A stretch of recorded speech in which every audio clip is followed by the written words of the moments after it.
Welcome back. It's the Big Blue Banter New York Giants football podcast. I'm Dan Schneier, joined as always my co-host Nick Filato. And yes, that's the original OG intro. Now listen, I took a little listen to the whining by the few, and I realized, look, the comment section was damn clear. They said bring back the old intro, keep the old intro. Flock of people, 15 to 20 comments versus the one or two people whining about how loud and obnoxious that intro is. And yes, it is a bit loud, or a lot loud. It is a little obnoxious, but that's the point. We want to be here. We want to be excited to be here. We want to get the juices flowing, as I always say, Nick, about the New York Football Giants. We want to talk about the Giants, okay? Things are supposed to be exciting here on this podcast. They haven't been for a while for us, but they feel like maybe they're turning in that direction.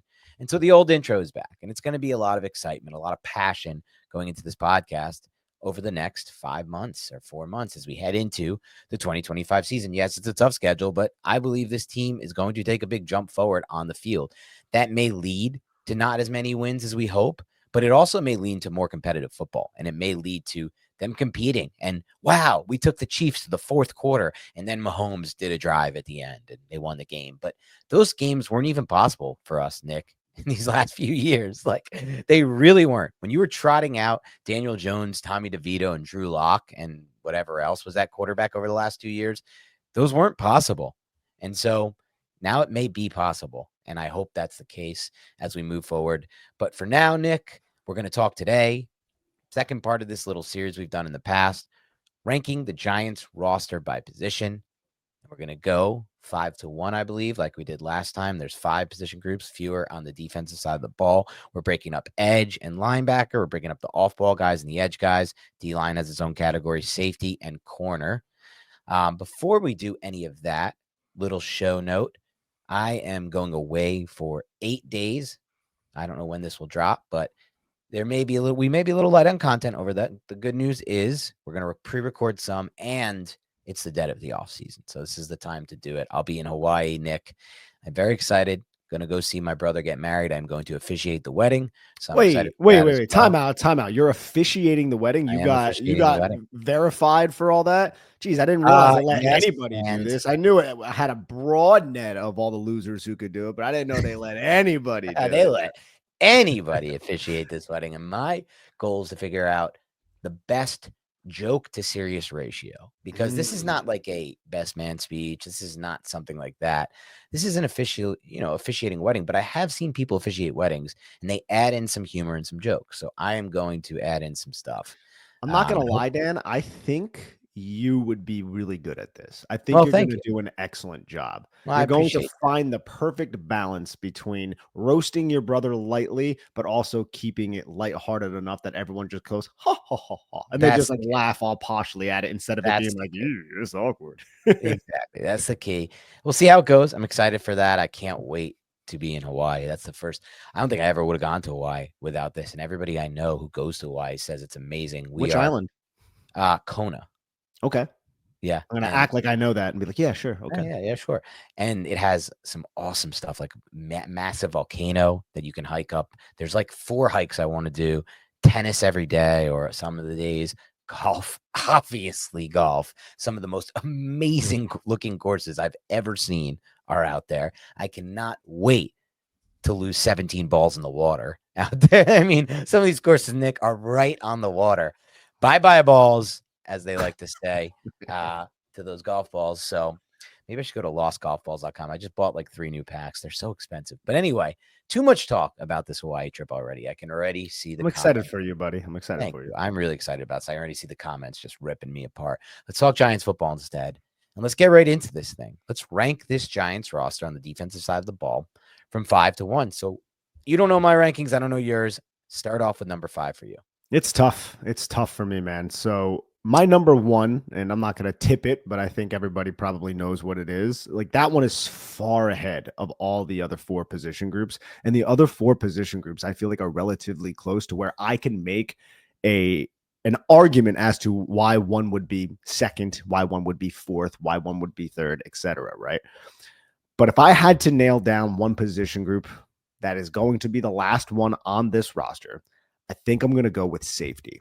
And I don't love to do that because I was a fan of the Javon Holland signing. I think some Giant fans may be propping him up as something that is maybe a little bit better than what we've seen over the last 2 years. He has not played as well in his final 2 years in Miami that he did in his first 2 years in Miami. But with that said, I'm really excited about Tyler Nubin. I think Tyler Nubin could be a difference maker on this defense and somebody who's going to force all these takeaways, and he'll be an asset in run defense. He can operate around the line of scrimmage. I'm high on Tyler Nubin. But when I ask myself, if one of those two players get injured, what are the New York Giants doing from a safety perspective? And Dane Belton is the guy that's supposed to make me feel great. And that's not a slight on Dane Belton. I think Dane Belton is a good football player for what he is. And that is a sub package, big dime, big nickel, third safety on the field who can operate in 3rd and 6, 3rd and 7, 3rd and 8 plus, and can use his ability to undercut and read route combinations. Yep. But he is not great in run defense. And if you're going to play these two high defenses, you're going to need that safety to fill the alley. And that's not necessarily something Dane Belton does. So when I look at Javon Holland and Tyler Nubin, if either of them go down, it's Dane Belton. And then you're looking at like Anthony Johnson Jr. or Makari Page, the Michigan UDFA. I didn't love his tape when I went through Michigan's film. Raheem Lane. I'm just not comfortable with the depth at safety. So that's one of the reasons why I had them last, although I do like the starters. And this is one of the reasons why I like this exercise too, Dan. It's like, how are we going to quantify this, right? Is it depth? Is it the starters? Yes. It's really difficult to look at like the defensive line and then the linebackers, where the Giants will only use the one linebacker like 100% of snaps, right? But they'll use so many. So I think it's fun. And this is one of the reasons why it entices a bunch of different not arguments, but conversations between us. But yeah, I had safety last. Yeah, the variance makes the conversation fun, though. We didn't have much variance on the offensive side of the ball. I think we were different on like one position. I think we're going to be pretty different here. Just from your original breakdown of the overview of it, the 30,000 foot view, I don't see it really the same way as you do. I see it as tier 1, tier 2, tier 3. And I have one position group in tier 3. I have two position groups in tier 2, and I have two position groups in tier 1. So we'll get to that. It's going to be interesting to break it down, but I'll start with what was last for me, number 5, and that's linebacker for the Giants. That's off-ball linebacker. I ultimately look at this thing from like a system standpoint, Nick. Just thinking about what we did when we had that whole breakdown of Shane Bowen coming over from Tennessee before last year, looking at the tape, looking at what he did in Tennessee when they were the number 1 defense that one year, some of the things that work when things click and when the talent is there. And I really do believe the talent is there on this roster for what he needs to make his defense work. And when that's the case, this is a defense scheme-wise that is one up front with the defensive front and on the back end, specifically with the safeties. So I look at this defense and I think about what really killed the Giants last year in run defense, and why was the run defense so bad? Because there were moments, even when Dexter Lawrence was on the field, where the run defense was really bad. And there are times where I remember watching the tape and thinking, okay, these aren't great defensive interior guys next to Dex, but these are guys who are at least operating in some capacity toward what they were supposed to be doing. And I felt like a big culprit was the linebacker play. I thought Okereke was not a fit for this system. I wonder if that will change this year. I don't know if that will. Maybe it was that he wasn't playing fast as he was in Wink's system, but I don't think ultimately his skill set is best utilized for this scheme. And McFadden, while he made plays in the run game, there are also missed tackles for McFadden, a good high missed tackle percentage, and just moments where I felt like he didn't fill when he could have. I don't necessarily see a lot of these linebackers doing what I'm hoping, which is kind of, look, we have these interior defensive linemen and we have these other edge guys, and they are just screaming uphill a lot of the times. They're going full force toward trying to penetrate. There's a lot of responsibility on you guys to clean up after that. I don't think they did a great job of that. Musau, he was okay. Not somebody from a depth standpoint that I'm really excited about. I don't really look at this linebacker unit as a strength by any means, versus when they did have Wink running the system. I viewed Okereke as one of the big strengths of the defense, and that's just because I thought he fit the scheme better. Maybe played hurt last year, Nick. I don't know the extent of any of that. Maybe he will have a big bounce back year for the Giants. There's certainly talent there with Okereke, but he's the one in this unit right now, and I don't view him as a big one and a big benefit. And McFadden is somebody who took a big step, but again, just not someone who I felt like was a big benefactor in the run defense. So this is my last unit for now. I get that for sure, right? Now, was considered as one of my last units. Sure. We need to look at Shane Bowen's defense, what he wants to do. He wants to run a 7-man spacing again. We talk about it a lot. Those two safeties are high. The safeties are going to be secondary to the run fit, and you're going to operate a lot of boxes -1 with an even type of spacing up front. And I'm not necessarily talking about the front. Hold on. A lot of times when we do this podcast, people ask for things to be broken down a little bit, and we sometimes just go over stuff. Why don't you just back it up a little bit and break down what you mean by that? I was just about to. Oh, sorry. Even spacing means there's a natural bubble over the B gap. So there's no one in the B gap. All right. And the Giants have that a lot when they are in 7-man spacing. So that even not necessarily the front, but it is usually with even fronts as well, meaning the B gap, there's not going to have somebody occupied on it. You might have a 5 technique over the tackle.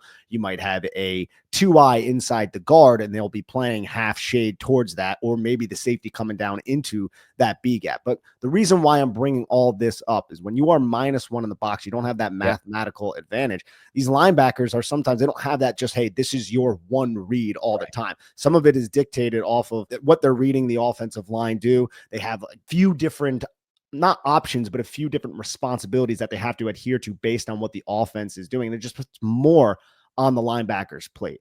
So with all that said, I don't know exactly how to quantify the positional rankings when I understand, or when I know that the linebackers just have more to deal with. There's more that's being placed on top of them. I think Bobby Okereke, when he was operating in more of an 8-man spacing, meaning you're middle of the field closed, you're +1 in the run, you have the run defense. So it's like, hey, I can just see where the ball carrier is going, and I can just attack it because I have 5 big guys in front of me who are occupying all the gaps. I don't necessarily have one defined gap responsibility like I do when it's 7-man. And then I still have to react to what the running back is doing and what the offensive line is doing and reading my keys. So I'm hoping this is all making sense. But the overall point that I'm making is it's just tough for these linebackers in this system when they want to play the 2 high.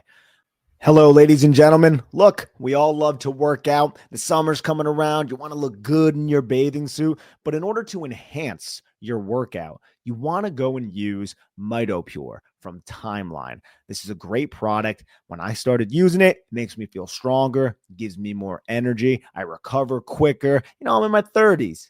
I still have the energy to work out. And if you want that energy, you really should give Timeline's Mitopure a shot and work it into your routine. The great year of 2025 is your year to be the best, most energized, most revitalized you. Mitopure promotes cellular renewal and mitochondrial health to address common signs of aging at the root. Mitopure is the research-backed innovation that unlocks your fullest potential. Timeline is offering 10% off your order of Mitopure right now. So go to timeline.com/banter. It's timeline.com/banter. That's TIMELINE. We need to see more out of Bobby Okereke still. We paid him $10 million a year. That was a lot for a linebacker. Micah McFadden has been a hit in the draft. You got him in the 5th round. He's in his last year. But the reason why I didn't rank this last is because of Deontay Johnson, is because of Chris Board, is because of Flanagan Fowles, Demetrius Flanagan Fowles to the Giants side. Now, some of those guys are special teamers, but there's just a lot of depth there. And then you obviously have Darius Muasau as well. I don't necessarily want to rely on all them. Now, Abdul Carter is going to be constituted as an edge. So he factors in as an edge, but I think the Giants are going to use him as a linebacker as well. Now, that doesn't just with the rigidness of this exercise that we're doing, he's going to constitute as an edge. But I do think the presence of Abdul Carter may take a little bit off of Micah McFadden, and probably not Okereke, but Micah McFadden and maybe these other linebackers, that if the Giants don't have the depth at linebacker, you can put Abdul Carter there in certain packages and Abdul Carter can do his thing. But so one of the reasons I guess I gave a little bit more grace to the linebacker position, just because I understand they're being asked to do a lot. And when your defensive line up front is not really holding their end of the bargain, they're just being asked to do a ton, and it looks really bad on them. And we saw the defense switch to a more 8-man spacing front towards the end of the season to account for their lack of ability to fit the run and fill the run because of the defensive line issues, and then the linebacker issues, them not being able to cope with all the responsibility. And then we didn't see as much 7-man spacing later down the stretch of the season because Shane Bowen didn't really have the personnel to run it. Yeah, and that's what I was going to bring up too, because it's like that switch we saw once Dex got hurt toward the end of the year. it reminded us a little bit more of what Wink Martindale gave the Giants, which is a lot of players around the line of scrimmage. And that helps your linebackers. It takes, like you said, the responsibility off. But unfortunately for the Giants, which is why I'm pretty sure he didn't go to it until the end of the year, Nick, it killed them in the passing game. Once we did that and we started rotating that safety down and we had those tighter, we were just nothing. We don't have the personnel. We didn't at least have the personnel to hold up in the passing game last year. It's why they added Paulson Adebo, and it's why they added Javon Holland, in my opinion, namely because I really felt like Pinnock was hurting them in that regard. And obviously at corner, it was a massive bad situation for the Giants last year. Though I did feel like Flop played better down the end toward the end of the year. It still wasn't perfect football. So, I mean, this year the hope is that they can operate, like I said, how they want to, because they have more talent and depth at edge, and they have more talent and depth at both corner and safety.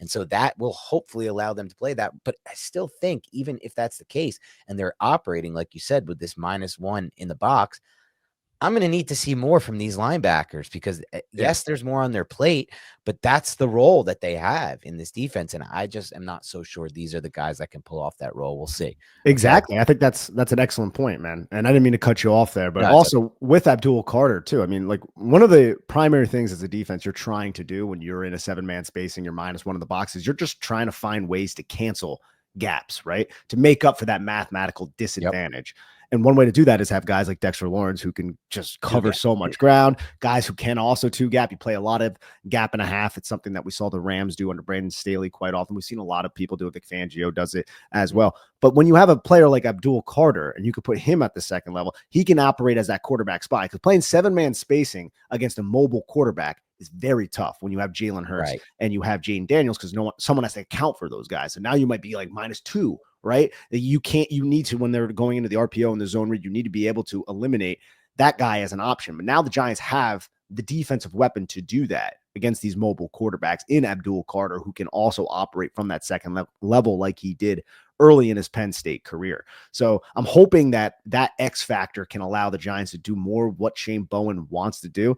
But either way, the spine of the defense needs to strengthen, and I can easily see why the linebacker position would be ranked last, and I considered it as well. I do hope, though, Dan, I wanted to ask you about this one player, and this is one of the reasons why I went with safety being last. Deontay Johnson, just in general, like, I don't want to get too hyped about this kid. He was undrafted out of Toledo, but he is like, he looks good out there. Like, what I mean, he looks like an old school linebacker, big, broad, long legs, thick, solid against the run, physical, and can also flip his hips and move in space. I'm wondering if he didn't get injured last year, if we'd be more excited about the presence of him alongside Bobby Okereke and Micah McFadden, just to add a little bit of diversification to what the Giants can do at the second level of their defense. I'm open to that, Nick. Like, he was a steady drumbeat guy, which I love. Last offseason, really good start to his summer, and then he got the injury. But there have been steady drum beats that just have died down. Like, for example, Chapman was a nice steady drum beat all the way into earning a role last year. But he's not really a player that I would consider a massive plus for the Giants, Elijah Chapman. He can maybe play some kind of pass rushing role. A UDFA like Deontay Johnson, I need to see it in real football games before I believe it. Right now, it's just somebody who I wouldn't put as somebody that I am personally very optimistic about being an impact player at the NFL level.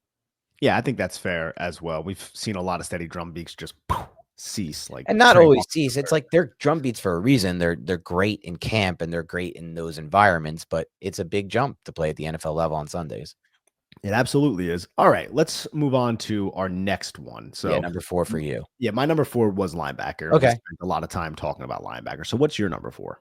My number 4 is cornerback. And this was a tough one. Like I said, I have 3 tiers. Tier 5 was linebacker, and corner is in, tier 3 was linebacker, and corner is in tier 2 with one other position that we'll go over in a moment.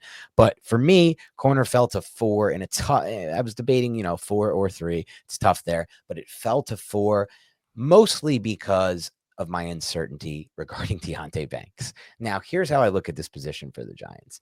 I look at it as, one, both Banks and Adebo seem, at least on paper to me, to be better fits for a Wink Martindale system than a Shane Bowen system, which I find odd, but we'll see how that works. And maybe, and I expect this to be the case, Shane Bowen will adjust how he uses his corners to the skill set of these players. We'll see. 2, what made me consider ranking this position higher was that I do believe it's definitely in the realm of possibility that Drew Phillips gives the Giants a massive edge at the nickel position relative to the rest of the NFL. Do I think that they're going to have an edge at boundary corner? No, not just because of my uncertainty with Deontay Banks. I honestly have some uncertainty with Paulson Adebo. There's good stuff to his tape, Nick, but there's also like the Tampa Bay game where he is just a total liability out there. And that's not the case for guys like Patrick Surtain. And I understand the market, which is why they paid Paulson Adebo, but he is, I don't want Giants fans, or at least I'm not going to go into this thing expecting him to be some kind of lockdown corner. I think he can be an upgrade at the position. I think he can make plays on the football, which a lot of these guys weren't able to. And I think that he could potentially be a great fit if the D line is as good as I think it can be, and if the safeties play the roles I think they can be. And I think that's why they signed him. Now, I want to add one more player to this mix. Cordell Flott had a pretty good, strong end to the season. It wasn't perfect, but for Flott, there was a big leap ahead. And he was always a player that was drafted young, that was drafted with the idea of he will develop, and this is a developmental pick, despite the fact that he was a third-round pick. Not all third-round picks are created equal. Darius Alexander, I expect to be able to play right away. He's built for it. Flott wasn't really built for it from a body standpoint and really from a rep standpoint in my mind either at LSU. So I add him as somebody who's an intriguing depth piece for me. And that's kind of a big four they have rolling into the year.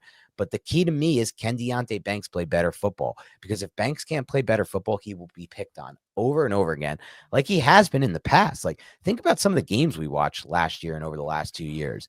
What was his name? Amari Cooper, before he got traded to the Bills, absolutely destroyed him in that game. CeeDee Lamb kills him on a play. You know, he was getting picked on a lot last season, and that was the role he played for opposing offenses. So that still scares me about the position. And overall, I just don't feel like there's a star on this in this cornerback room, unless it's Drew Phillips, and that has a possibility of being true.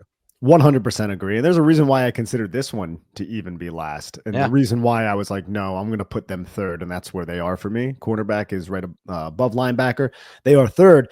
That's because Drew Phillips, really, I look at Drew Phillips. You got to factor him in here. He's the nickel cornerback, and he's an asset as a run defender. I think he's sticky in coverage. I agree with your concerns about Paulson Adebo and Deontay Banks. I think Tay Banks last year, he was getting picked on. He was in tight coverage, though. This is one of the reasons why I'm like, I know there's a good football player in there. If mentally he can get over the hurdles of losing and then forgetting about that play. It seemed like there was something else going on with Tay Banks, and hopefully he can get back to what we saw him do back when he was at Maryland, right? But Trey Hawkins, that's depth, and then Cordell Flott as your fourth corner or your third outside cornerback. I think that's solid enough to where I was like, nah, they're not last because there's some depth there. But when I look at this, if Adebo gets injured, which he did a lot of last season, right? What are we talking about? Flott and Banks, two guys that I'm uneasy about starting. Being put out there. I remain optimistic about Banks, but may he revert back to his 2024 form? That's not going to be great for the New York Giants. So there's a lack of depth in the corner room that is very concerning to me. I think you can get by with the starters. I think Phillips could be a star, right? I don't think it's crazy to say that. He had a really good rookie season. So I'm right there. That is my third position. I'm pretty, I would say I'm concerned about the overall nature of the corner room. I am, and people like criticize the Paulson. I've listened to like national people talk about the Giants offseason, and they'll be like, Paulson Adebo, they signed him to this deal. And it's just like, I get the concern, but you're never going to really find a 25-year-old who can take the football away like Paulson Adebo on the market. It's not like they significantly overpaid. There are some concerns, but if he stays healthy, I think he is respectable enough to fill that cornerback 1, cornerback 2 role for you. He's not going to be a shutdown guy. He's not Patrick Surtain, but he's respectable enough. And that's all we need at this point. That's what you get when you pay up in free agency. You get respectable enough. Hopefully he comes in, buys in, and the Giants can actually force some turnovers for once. Yeah, I want to follow up on a few of those players you mentioned. Starting with the Adebo. Look, two things. One, you mentioned it. The market is what the market is. Two, I don't give a flying F about the salary we paid for him. The Giants are about to be in a super healthy cap situation after this offseason. This year, they had one more year. They had to dump another $17 million to Daniel Jones this year against the cap, which sucks. And they had Darren Waller still costing the money against the cap.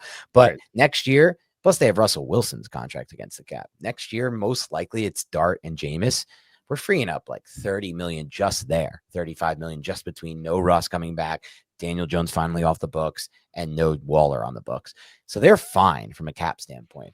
The question is, like, are they getting an elite player? And I think we kind of unpacked that we are not necessarily sure that's in him, and that's fine. But I am a believer that the way to play this corner position, at least for me, is if you can get a Patrick Surtain up top in the draft, fine. But most of the time you're not. And so pay in free agency for those second contract guys, because then they develop with the other team. And I think you're right. It is not a leap of faith to say Drew Phillips can be an elite player, because he was close to that as a nickel player in his rookie season. He was sticky in coverage. He's not going to be a playmaker on the ball. We don't think so, at least. And that's fine. But as long as he's sticky in coverage and that tough run defender in the alley that he proved he can be, plus I think he has some upside as a blitzer that we might see this year, he's going to be a major asset out of the slot. So I think that's a great call by you. And the Banks thing I just wanted to touch on. I think it's important to note we were really high on Banks from his college tape. We were high on Evan Neal from his college tape. Those are two totally different scenarios. The reason Neal is losing at the NFL level is not the same reason, in my mind, at least, that Banks is losing. I think Banks is losing because of confidence issues. Like you said, when you look at the advanced stats and metrics, it shows that Deonte Banks was in phase a lot last year. There are issues with him. He doesn't always get his head around. He, in my mind at least, he just seems lost sometimes when it comes to contested catch situations and making plays on the football. If he can continue to stay in phase and gain that confidence back, I think he's going to be a good football player for the Giants. I think that's still in him. I'm not sold on a player like Evan Neal in that regard, because I think there are physical limitations. I don't think there's any physical limitations to Deonte Banks' game. I think it's a lot mental right now. So that comes with playing better football. Your confidence builds. Will it help that he has Abdul Carter now rushing the passer, and hopefully a healthy Brian Burns and Chauncey Golston coming, off the bench for, to spell these other guys? Hopefully, and Darius Alexander, hopefully that will play a role in it, because, pressure will create better situations for these corners. I hope, at least, Nick. 100%. And dude, Banks allowed a 57.6% catch rate in his rookie season. That's pretty freaking good. Good as a rookie. Yeah, and he handled a lot of number one responsibilities, and there weren't really many just terrible whiffs on tape. And then last year, he was beat a lot, and I just felt like he lost so many, like, close to the line of scrimmage or in the intermediate parts of the field, 50-50 balls that went for touchdowns, right? Like the tight coverage on Justin Jefferson, the Amari Cooper play. The one that was in the red zone. So like he was losing a lot of those, even though he was really tight in the coverage. You're talking about millimeters and centimeters. He still ended up losing. And I think a lot of that got to his head, but we'll have to wait and see, man. We'll have to wait to see Manuel works with Deonte Banks as well. It didn't seem like Jerome Henderson was really getting through to him. Right. And that's a great point too. Yeah, I'm hoping that that this asset doesn't become spoiled like Evan Neal. And I think a lot of it does lie on his mental fortitude and his mental strength to overcome mistakes that will inevitably happen because you're a young cornerback in the National Football League. And that's the other factor that I didn't even mention that you brought up and touched on. There were issues, not just mentally from a confidence standpoint as a corner, but just like confidence and mental issues being a teammate of the New York Football Giants defense. Things were going downhill for the whole team and for the defense. And there were questions about his effort that came up last year in the locker room, not just from the coaches. So that's really the make or break for me. Is there buy-in from Banks, or is he another player like the Giants have unfortunately drafted a lot of with, DeAndre Banker and Kadarius Toney over the years and Eli Apple that don't have the mental fortitude. And that's something that they've prioritized, by the way, the Giants, this new regime at least. But to be fair, it's also something that supposedly Gettleman and Judge prioritize. And I feel like every regime uses that boilerplate bullshit to kind of that's exactly what it is. I'll say this about the boilerplate bullshit, right? Like Judge, they preach that. And we were like on the podcast, we were like, oh yeah, that's what they want. And then they went and they drafted Kadarius Toney. I remember when that happened, you and I texted each other. We were like, I think this kid has some issues off the field. Yeah. They had to vet him, right? I think we just wrote it off. Like, yeah, they had to do it. Like, but no, they just did not live up to the morals and the principles that they were preaching. Whereas Joe Schoen and Brian Daboll seem to be a little bit more consistent with selecting players that they want to fit into the overall culture of. And that doesn't mean they're not going to make exceptions. Of course they're going to make exceptions. But Kadarius Toney in the first round after the trade back, that's like okay, you obviously don't care that much about finding the right players for the locker room. This guy ran himself out of Kansas City. All right. You understand how much of a knucklehead you have to be to do that? Yeah. And you could sometimes, this is why I always, Nick, after the draft, really like to find and listen to interviews with the players. I think as a fan, you can sometimes judge where Yeah, things are going definitely. by listening to these interviews. Kadarius Toney interviews were never promising from that standpoint. Hate to bury the kid. He is what he is. I don't really hate to bury him. He didn't. I mean, he screwed up. I mean, he didn't help the Giants franchise at all, and he hurt them in a lot of ways. Now he's out of the NFL as a rapper. So whatever on Young that. Joker, everybody, go look him up. Yeah. Don't look him up. Don't support his bullshit. Yeah, I'll say it. I don't care. Let's go to your third ranked, or your third was safe, or no, I'm sorry, your third was corner, right? Yep. So I'll go to my third, and you've touched on it already, but I'm higher than you on it a little bit, safety. And it's funny, I joined Bobby Skinner for his Giant Nation podcast a week or two ago, and we were just talking about the team, and like I always find it interesting, Nick, to talk to people like Bobby who do something similar to us, which is watch the All 22 film, watch it multiple times, multiple angles, then break it down and usually do a podcast on it, or he does like a video on it. Because I think when you do that, you get a little bit of a different perspective on the roster than some. And I think it was clear from talking to Bobby, and I know this from talking with you, Nick, Tyler Newton was just one of those players who was better on film than the Giant fans think he was last year. Absolutely. Yeah. And that makes sense because he didn't do box score stuff. He didn't make plays on the football like he did at Minnesota. And that was an expectation coming in. Like, you're going to be giving us pass defenses. You're going to be getting us interceptions. It didn't work out. There were a lot of factors in that, I think. One of the main factors I think that will change this year, because it did feel like to me, Nick, it clicked for him more in the run game than the passing game in year one.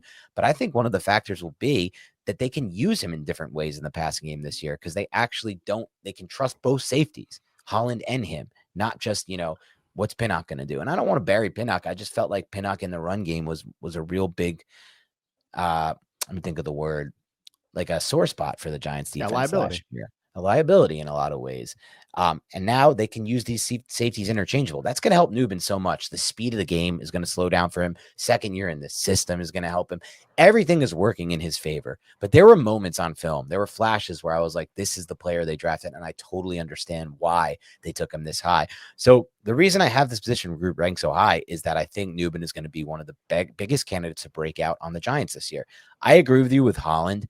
Much better player early in his career. The Giants are hoping they can get that back. Who knows? He wasn't as good a player in the last years. I think he's still going to be a massive upgrade, and I'm optimistic on him, but I'm way more optimistic on the Newbin breakout, man. I think it's going to come this year. I think the pass rush is going to help it along. I think the year two in the system, like I talked about. So that's the reason I'm so excited about this group. When I do these ranking, Nick, as you'll see, as we get to my second one, which was in my tier one, if there's one star player or one really standout player, it can boost a whole unit for me.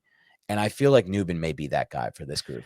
It seems like I'm much more conservative with how I'm grading this. Like, just like if Dexter Lawrence gets hurt, will the defense need to drastically change everything it does if this player ends up on the IR? And that's kind of how I'm looking at it. But you bring up a lot of valid points, especially with Newbin. I remain very high on Newbin. We sung his praises last year, and I remember people commenting on some of the podcasts like, "What are you guys talking about?" Like, I'm like, no, like, look, this kid is flying around the football field with his hair on fire, and he knows where to be, when to be there from depth as a run defender, as a rookie. He can play middle of the field close. He relates his body well to different route concepts and route combinations. I love how he uses his eyes. I think Newbin is going to be an asset for the Giants for years to come. And I think we just haven't seen that break out yet because the Giants have just been an absolute mess. Hopefully this season that changes. So I think we probably have, we've been different all across the board. Great job. I think we probably have the same two, right? Yes, for in the two, same order, I would in imagine. one, I would imagine. So 2 for me, and I'm sure for you as well. Say something if it's not. Defensive tackle. Mm-hmm. Now the Giants are deep at defensive tackle from the sense that they have a lot of bodies there. I just don't know if many of those bodies are NFL bodies or people you want to be starting or playing a lot of football. I appreciate what Joe Shane has done because he went out and got guys like Roy Robertson Harris and Jeremiah Ledbetter, just because they're veterans who have been around the NFL, who have been somewhat respectable throughout their career. With that said, obviously, this group is anchored by Dexter Lawrence. Dexter Lawrence is a top defensive player in the entirety of National Football League. He is one of the best out there. Darius Alexander is promising. I look at it behind that, it's just a bunch of guys where I'm like, yeah, let's see if he works. Okay, hopefully that guy works. Maybe, okay, that guy's struggling. Let's put this guy in there and see. And I think they all can do different things. Like guys like Elijah Chapman are a little bit more sub package, put him in, penetrate the gap, 3rd and 6 plus, get after the quarterback. Whereas DJ Davidson, Jordan Riley, two guys who the Giants relied on heavily last year, who both did not seize the day, did not seize the opportunity that was ahead of them. Those guys are just kind of big space eaters who don't really offer much as pass rushers. Raheem Nunez-Roches is a veteran of 10 years at this point who is a fundamentally sound run defender who doesn't offer that much as a pass rusher. I don't really think a lot of these guys offer that much of as a pass rusher other than obviously Dex and then Darius Alexander. I'm going to consider Chauncey Golston as an edge, but Chauncey Golston, I think, will also factor into the defensive pass rush from the defensive tackle position. So overall, I don't love this group, right? Like I still have some issues with this group, but you have Dexter Lawrence and you have options and you have a 3rd round rookie that I believe is promising in Darius Alexander. So I have it second, but I'm not like, hey man, this is, we have it set. We're strong up front. I don't necessarily think that. I want somebody a little bit more reliable, but hey, you can put these veterans where they need to be and try them out, and hopefully somebody sticks at this point. Yeah, as far as the depth goes, I'm right there with you. I just ultimately have this position in my tier 1 with edge, which will be R1, which has been obvious based on the only position left, because I don't really care as much about the depth as the fact that we have, in my opinion, the best defensive player in football. I really, truly believe Dexter Lawrence is the most impactful player at any position in the sport at this point. I used a lot of metrics to decide that. One, he's like doubled and tripled every interior defensive lineman in pressures over the last 2 or 3 seasons. It's that much of a difference between him and the next guy when it comes to that. 2, there's no real way to play him. You can put him over the center and it's almost impossible to block him. You can double team him. He's had a higher double team rate, Nick, than any player in football at the interior defensive position, despite also being able to produce, like I mentioned, with those pressures. So despite being double teamed at an insane rate that is nowhere near any other player at his position, he also is producing from a pressure standpoint at an insane rate that is nowhere near any position. That in itself is insane. He's somehow become a player, in my mind, Nick, who is better at rushing the passer than stopping the run. And that's not even to say he's not good at stopping the run. He's just the single best pass rushing defensive tackle besides maybe Chris Jones. And I would take him over Jones personally because I think he's more versatile in a lot of ways. And I think Jones's job is a lot easier than Dex's job because he's not double teamed in the same way as Dex is. And yet he's still a great run defender too. So we have the best player in football at the most important position in my mind on the defense. I've now come along to being a believer that interior defensive line is now the most important position. I think it's on the ball the most, and I think it impacts the highest percentage of plays on a play-to-play basis and a week-to-week basis. So to me, that brings the unit up immediately. Now, I also want to relate my optimism, like the optimism I have for Tyler Nubin, with Darius Alexander, because I don't think he's your typical 3rd round pick. I think he's a 2nd round pick that fell to the 3rd because defensive tackle falls a lot in drafts and because of his age, 24 years old.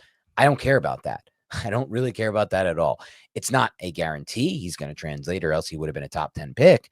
But as long as the jump in competition level going from Toledo to the NFL doesn't eat him up, he's going to be an asset that they didn't have anywhere close to having last year on this defensive line. I think more so as a pass rusher. So if I were to kind of weigh why I have this in tier 1, Nick, it's 90% pass rush, 10% run defense, which is still a concern for me with this unit. But man, oh man, the idea of, in my head at least, of what this pass rushing defensive tackle group can be with Dexter Lawrence and Darius Alexander, if Alexander makes the jump to the NFL level, it's up there for me among the rest of the NFL as far as who the hell has 2 pass rushing DTs like the Giants. That's what I'm hoping, man. Now with Dexter Lawrence, dude, you brought it up. His double team rate far surpassed anybody else in the NFL. It's just nobody was taking advantage of the little bit of opportunity the Giants had to actually rush the passer. And a lot of those opportunities, they still had to be cognizant of the run, because it's not like the Giants defense was forcing a lot of 3rd and 9 and 3rd and 10 situations. That's the hope. True. That's one of the reasons why we need these linebackers and these safeties to step up, is because we need the Giants to get to 2nd and long and 3rd and long. And I still think these offensive coordinators and the offensive game plan is going to be to get multiple sets of hands on Dexter Lawrence. But how long can you do that if Abdul Carter and Brian Burns and Kayvon are feasting? Right. We're going to be seeing a lot of 6-7 man pass blocking packages from our opposing offense, which is going to limit their overall Good ability point. and their options to attack in the intermediate and the deep parts of the field, which will alleviate some of the pressure off of Deonte Banks and Paulson Adebo and everybody else. So it all does start from Dexter Lawrence and this defensive line and this pass rush, but we still need to stop the run on early downs. But yeah, man, I'm right there with you with this defensive line. I'm a little bit concerned. I think you are too, but you just remain very optimistic about the pass rushing upside, which Yes. again, the Giants might have the best pass rush in the entire NFL if Yeah, they because I can think rush about the what you said about, and you're right, teams are going to try to stymie them with those extra men in protection and basically be like, look, we'll take away your best thing that you have to offer as a defense, which is your pass rush ability. And we're going to just be like, look, you can drop guys in coverage. You can attack. You can approach this however you guys want. If you want to do some kind of drop 8 or drop 7, but ultimately, if we're stymieing your pass rush, now it's on your corners and your secondary and your linebackers at the second level getting in passing lanes, which McFadden hasn't been great at, or winning these one-on-ones against backs. But go ahead. Yeah, you know, Dan, how offenses like how they're going to attack the Giants. Like Yes. they're going to be like, we're scared of this pass rush. We are going to do quick. Everything's going to be quick. It's going to be like Cliff Right. Kingsbury against the Right. Giants in week 2 last year with Washington. Everything is going to be quick. Get the football out of our quarterback's hands. That's what it's going to be like. That's why I think we should just play press man with these corners, honestly. Yeah, I don't want to be necessarily from depth a lot, but that's more of Shane Bowen's philosophy, right? But yeah, exactly. But if the Giants can get leads, man, you can force. Oh yeah, sweet. Check it down and rally and tackle, and we'll force a 36, and we're gonna come up. We're gonna come up more than the offense will. We'll have more success than the offense will if you want to continuously try to methodically move the football down the football field like that. It's not going to be as successful. You got to rely on efficiency, opposing offense, to do that to us. But the Giants need to offensively be able to take some leads to put the defense in that position, and that's something we have not received. Yeah. For the entirety of this podcast, we've never had an offense that took a burden off of our defense. It was always the other way around.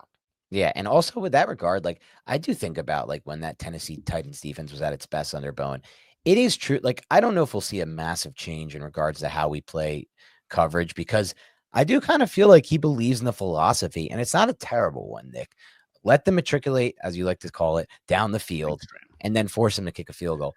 They should have won the Commanders game last year with that strategy. They kicked 7 field goals and only won because the Giants didn't have a kicker. Like they dominated the football, the Commanders. We didn't get many third down stops, but in the end, we got red zone stops when the field shrinks. And I don't really totally hate that strategy. You know me, I am more of a wing strategy guy. I do like to dictate to the offense and take the chance of giving up the 100-yard play or the 80-yard touchdown, because in my mind, it gets the defense off the field, doesn't get them tired out. And ultimately, I kind of like that better. But this is something to keep in mind. Like like you said, like if they can get some leads, things will get better. Also, my point I was going to try to make, sorry, it was from before when I was talking about if defenses do decide to use extra men in protection to stymie the Giants' best thing. Ultimately, Nick, I only think that's going to help them take away our edge rush. If Darius Alexander and Dexter Lawrence are winning up front, you can't do anything about that. If they're beating the guards and they're beating the center, that's it. You can put a running back in that they'll run over. But ultimately, it's all about that integrity of an interior pocket. And if the Giants have the 2 hogs up there to fucking, sorry, I don't know why I said that F word. I shouldn't be saying that. At their hog too. It's funny. Yeah, I meant hosses. I was looking for the word hoss. They have those 2 hosses up there. I love that word, hoss. HOSS. I don't know why I like the word so much. It's such a funny Hoss word. wide juke, baby. If they have those 2 guys up front, like no matter what you try to do in pass protection, you're not going to be able to stop this team. In my mind, at least. It's kind of like the Aaron Donald thing. No one stopped the Rams when they had Aaron Donald because no one could stop Aaron Donald. And I feel that way potentially about Dexter Lawrence and Darius Alexander. But we'll see. Let's move on to number 1 here, edge. Why don't you discuss why it was number 1 for you? Yeah, the Giants could have the best edge room in the entire NFL too, which is crazy. Now they don't have, as of right now, you have guys like TJ Watt and Myles Garrett who are bona fide. I've proved it time and time again. Top edge rushers. Abdul Carter could become that, but the combination of Abdul Carter, Brian Burns, Kayvon Thibodeau, and Chauncey Golston, that is a sick foursome. That is a really good 4-way attack at the edge position. And I think you could do so many different things. I think the skill sets of each of those guys, specifically Abdul Carter and Brian Burns, really fits in well with the wide 9 fronts that Shane Bowen likes to employ. This was an easy Right. number one. Right when I thought of this exercise, it's like obviously edge is going to be the number one because the Giants are deep there. And we haven't really been deep at this position for quite a while. If we go back to the podcast when we were doing it prior to the 2021 draft, we were like, dude, we have like nothing at edge. We really loved Azeez Ojulari. I think Azeez is a talented football player. I think the Eagles are going to get a good amount out of him if he could stay healthy. But we were like, we had Marcus Golden. Remember, he came off a 10-sack season, and we're like, wow, we had a 10-sack, we would have to go back to like Olivier Vernon We're and still hoping for that JPP. kid to develop that he drafted, the gentleman draft that we liked his frame. Ellerson Smith. Ellerson Smith. Yeah, Ellerson Smith. He can never stay healthy. The UNI kid, unfortunately. But right now, man, and Victor Dimukeji has the pectoral injury, so he's gone. So somebody else might be able to rise up. Maybe a Tumon Fox. Maybe the Giants bring in somebody else. Maybe it's a UDFA. Who knows? But Brian Burns, Abdul Carter, Kayvon Thibodeau, Chauncey Golston. We've talked ad nauseum about these 4 players and the impact that they could have for this defense if the Giants can just force passing situations and take the lead. That's what I just want to see that, because this pass rush could take like the NFL news headlines by storm, like coming up with nicknames, the Big Blue Wrecking Crew, like they did back in the 80s for the Giants. Like this, there's the potential for that with these players if they can stay healthy and if they can click and if the defense gels and the offense does what they're supposed to do. And they don't even have to be like a top 5 offense. Just don't suck. Just don't be a bottom 25, you know what I mean? Just be one of the top. They've been like not even at bottom 30. They've been dead last, or third to last. Exactly. Just be middle of the pack. Be like 15th. And if they could do that, I think the Giants pass rush can show everybody just how talented they are. Yeah, I'm with you. I mean, this is my number one position. It has it all. It has the depth, which we look for. It has the top end talent in Abdul Carter and potentially Brian Burns if he's healthy. And it also has players that can play in different roles in my mind. Like I think Thibodeau can kick inside at times. I think that Chauncey Golston can kick inside at times. I think, going back to the point I made a few minutes ago about how, yes, you can try exotic things in pass protection to slow the team down, but I think Abdul Carter can come off, play the A and B gap, and good effing luck using 7 or 8 guys in pass protection, whatever the hell you want to try to do, when you have Abdul Carter lined over the A or B gap, Dexter Lawrence and Darius Alexander all in a small radius, and all you have is guards and centers and maybe a back to try to pick these guys up. It's going to be really difficult for these teams. And I think that's my goal and hope for Shane Bowen. Like, find creative ways to get to the pass rusher. Don't just rely on wide 9 technique and, edge rushing, because that to me is dependent on, like you said, having the lead, getting into these passing down situations, quarterbacks who aren't as good at navigating the pocket and stepping up through the pressure. Be the team that pushes that pocket back and makes things really hard for guards and centers, because those are the guys who I think are the most vulnerable in pass protection at all times. And this is the unit that I think can do it. So ultimately, like you said, this unit is not only number one for the Giants on the defense side of the ball. I would say this is the number one unit by far on their roster. And I would say, to your point, there's a chance this unit could be the number one in the NFL. And the reason being, last year through week 8, they were number one in sacks already, despite having no leads and nothing to work with at all. They were still number one, and that was without Abdul Carter. That was with an injured Brian Burns playing through an injury. No Chauncey Golston on that unit. No Darius Alexander to make Kayvon ended up going down too. And yes, and Kayvon did too. So it's just a situation where it's pretty obvious on paper this could be one of the best units in the NFL. We need to see it realized. And that becomes, can Abdul Carter translate like this? And that's a question mark. Can Brian Burns stay healthy? That's another question mark. Can Kayvon Thibodeau take one more step? The big step he still needs to take? Another question mark. But I feel confident about pretty much all of those things. And so this unit, I think, will define the Giants season and define who they are, because there is a lot of speculation and discussion, Nick, that look, this schedule, it's so freaking hard that, like, what are we doing here? Can the Giants even win games? And I think the way that becomes a reality and they surprise us this year by winning games is that things change. And right now on the schedule, the Giants don't look like a good team. But if the Giants have an elite defense this year, which I do think is possible, if things click the way they can, they're now a different team on everyone's schedule. And they're a team that's going to compete in every game if that unit becomes top 3, top 5, top 1 overall. And I don't just think the pass rush will be great this year if it clicks. I think if a pass rush clicks the way it can, Nick, it is a trickle-down effect. And the secondary will look better. The safeties will look better. The linebackers will look better, hopefully. So ultimately, I think that will define their season, this pass rush. It is what it is. We'll see how it develops, but I'm very, very excited about this group. Same, man. Same. It's look, I'm just waiting for football to happen. I want I to get know. through OTAs, mini camp, all this shit, training camp, Oh, no man. injuries, Can't no wait. injuries, but also be prepared for Washington, because Washington and Dallas, 2 road games. The Giants can, if the Giants could start 2-0, that would be So excited, insane man. start. Like, you know how hyped this city would be if the Giants could start 2-0 against those 2 teams Yeah. right there, 2 road NFC East games. Yep. Man, that'd be excellent. We'll I don't see. think it's impossible either. We'll see. The team has to click the way it can, but I'm just excited, like you said, to get to camp and be able to watch a rookie quarterback, to have some hope at that position for the first time in God knows when. I'm excited to get to the actual tape and have a different approach to watching the tape, man. Like and I'm not afraid to say this. Some people will get a little worked up about hearing it again, but I knew there was no hope or ceiling at quarterback last year, and I knew we are going to have to watch more of that guy's tape. And that's some of the worst tape I can imagine watching. Guys know how frustrated I was watching that tape. It was painful to watch in 2023. It was just as bad, if not worse, last year in 2024. I'm just excited to watch someone else play this position and not like a DeVito or a Locke, right? Like, I'm excited to watch someone like Russell Wilson, who can actually throw the football deep still well, or maybe Jackson Dart, who's young and talented with actual arm talent, or even Jameis Winston, dude. Like, even Jameis Winston, if push came to shove and he played, I'll be excited to watch tape of that, because I watched his tape against Baltimore last year. I broke it down for CBS Sports. That was unlike watching anything with Jones, Locke, and DeVito type shit.